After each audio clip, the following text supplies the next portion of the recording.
ಕಣ್ಣೀರಿನಲ್ಲಿ ಆತನ ಸನ್ನಿಧಾನದಲ್ಲಿ ಬರಬೇಕಾಗಿದೆ.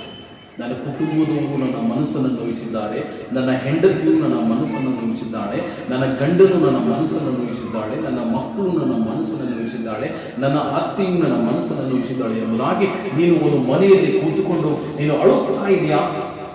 ಆ ಒಂದು ಸುರಿಸ್ತಕ್ಕಂತಹ ಕಣ್ಣೀರು ನಿನ್ನ ಅತ್ತೆಯ ಮುಂದಲ್ಲ, ಸುರಿಸ್ತಕ್ಕಂತಹ ಕಣ್ಣೀರು ನಿನ್ನ ಗಂಡನ ಮುಂದೆ ಅಲ್ಲ, ನೀನು ಸುರಿಸ್ತಕ್ಕಂತಹ ಕಣ್ಣೀರು ನಿನ್ನ ಮಕ್ಕಳ ಮುಂದೆ ಅಲ್ಲ, ನೀನು ಸುರಿಸ್ತಕ್ಕಂತಹ ಕಣ್ಣೀರು ನಿನ್ನ ಹೆಂಡತಿಯ ಮುಂದೆ ಅಲ್ಲ, ನೀನು ಸುರಿಸ್ತಕ್ಕಂತಹ ಕಣ್ಣೀರು ದೇವರ ಮುಂದೆ ಸುರಿಸಬೇಕಾಗಿದೆ.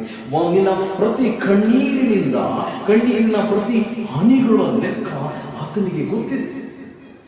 ಆತನ ಸನ್ನಿಧಾನದಲ್ಲ, ಜನರ ಮುಂದೆಯಲ್ಲ, ಮನುಷ್ಯರ ಮುಂದೆಯಲ್ಲ, ನಿನ್ನ ಕುಟುಂಬದವರ ಮುಂದೆ ನೀನು ಕಣ್ಣೀರನ್ನು ಸುರಿಸಿದ ಹಾಗೆ ಆ ಕಣ್ಣೀರುಗಳನ್ನು ಸಂಗ್ರಹಿಸಿ ಆ ಕಣ್ಣೀರುಗಳನ್ನು ತೆಗೆದುಕೊಂಡು ಕರ್ತನ ಪಾದದಲ್ಲಿ ನೀನು ಕಣ್ಣೀರನ್ನು ಸುರಿಸುವಾಗ ಆತನು ನಿನ್ನ ಕಣ್ಣೀರನ್ನು ಆತನು ಒರೆಸಲಿಕ್ಕಿದ್ದಾನೆ.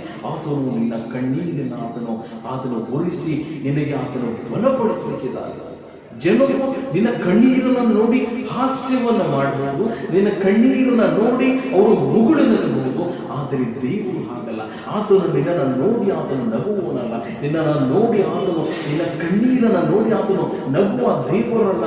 ನಿನ್ನ ಕಣ್ಣೀರನ್ನು ನೋಡಿ ನಿನ್ನ ಕಣ್ಣೀರನ್ನು ಆತನು ಒರೆಸಿ ನಿನಗೆ ಆತನು ಬಲಪಡಿಸಲಿಕ್ಕಿದ್ದಾನೆ. ನಿನಗೆ ಗೊತ್ತು, ನನ್ನ ಮಗಳು ಯಾವುದಕ್ಕಾಗಿ ಅಳ್ತಾ ಇದ್ದಾಳೆ, ನನ್ನ ಮಗನು ಯಾವುದಕ್ಕಾಗಿ ಅಳ್ತಾ ಇದ್ದಾನೆ ಎಂಬುದಾಗಿ ಆತನಿಗೆ ಎಲ್ಲವೂ ಗೊತ್ತು. ನೀನು ಆತನ ಸನ್ನಿಧಾನದಲ್ಲಿ ಬರಬೇಕಾಗಿದೆ. ಮಗನೇ ಮಗಳೇ, ಕಣ್ಣೀರಿನಿಂದ ಆತನ ಪಾದದಲ್ಲಿ ಕೂತುಕೋ, ಕಣ್ಣೀರಿನಿಂದ ಆತನ ಸನ್ನಿಧಾನದಲ್ಲಿ ಕಣ್ಣೀರಿನಿಂದ ಆತನ ಸನ್ನಿಧಾನದಲ್ಲಿ ಪ್ರಾರ್ಥಿಸುವ ಮಗನು ಮಗಳ ಬಾ, ಆತನ ಪಾದದಲ್ಲಿ